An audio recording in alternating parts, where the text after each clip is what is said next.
Bon, bonjour à tous et à toutes. Donc on est à bord du Mac 40.5 Alternative Ceiling avec Guillaume Lostis. Donc c'est une transat en double. Tu peux nous présenter tu peux te présenter et nous présenter ton collègue. Ouais, alors Guillaume Lostis. Moi j'ai commencé à travailler chez Alternative Ceiling depuis 2015. Donc il y a une boîte de location à la Trinité. À la Trinité et surtout aux Antilles. Donc là on va faire le lien avec cette course-là. Et vu qu'on va arriver en Martinique. Et Antoine Lemanchec, c'est le patron des constructions du Belon, qui est co-sponsor du bateau avec Alternative Ceiling. Donc nous, c'était un projet très humain, très inclusif, où Mathieu a participé à la dernière transat en 2023 avec Estelle Grec. Et donc cette année, on part avec Antoine, l'autre co-sponsor du bateau, pour arriver en Martinique. Et d'ailleurs, pour y arriver, pensez que le 40.5, bien affûté pour une transat.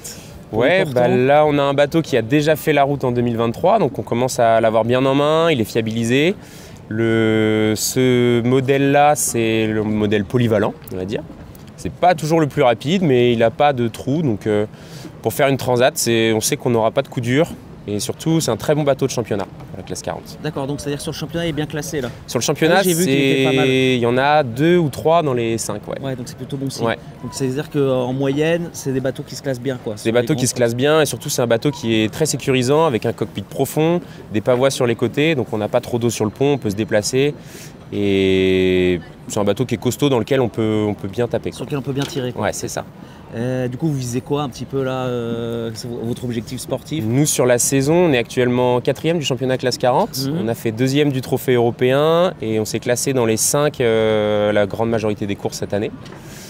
Après, ça reste une transat, il y a plein d'aléas. Nous, on y va. C'est la première transat d'Antoine en course dans ce sens-là. Moi, ce sera ma 3e.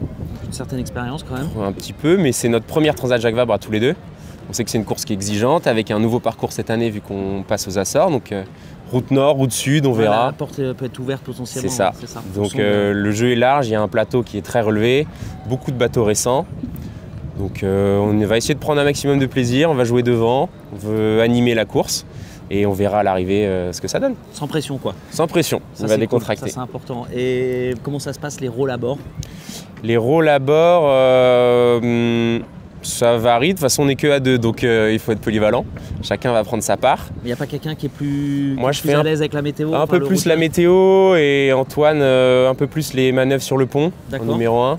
Et Antoine a une super énergie et une grande motivation. Donc, et en cas de pépin technique, chacun sait faire sur tous les domaines du Moi, je m'occupe du bateau quasiment à plein temps cette année. Donc tu connais par cœur. Donc moi, je le connais très très bien. Et puis Antoine m'épaulera dans les moments difficiles. J'espère qu'il n'y en aura pas beaucoup. Tu as vu la météo? Visiblement, ce que je voyais sur Windy lundi, là, ça s'annonce pas terrible. Est-ce que tu penses qu'ils sont capables de reculer pour vous? Normalement, ça part dimanche. Il n'y a pas de problème. Okay. Après, on a des bateaux qui sont faits pour passer à peu près tous les océans du monde. Ça reste des gros bateaux puissants, les gens sont entraînés, donc il y aura de la mer, il y aura du vent, mais on a eu des conditions difficiles tout au long de l'année pour se préparer. Donc 40 nœuds de nord, c'est pas en Manche, ce serait pas un problème? En Manche, la mer est toujours, le terrain de jeu est agressif en Manche. Avec le courant, les cailloux, le trafic, ouais. Mais voilà, après chacun va placer le curseur là où il le veut et puis les bateaux vont passer. Si l'organisateur décide que ça passe, on ira sans problème. Ça reste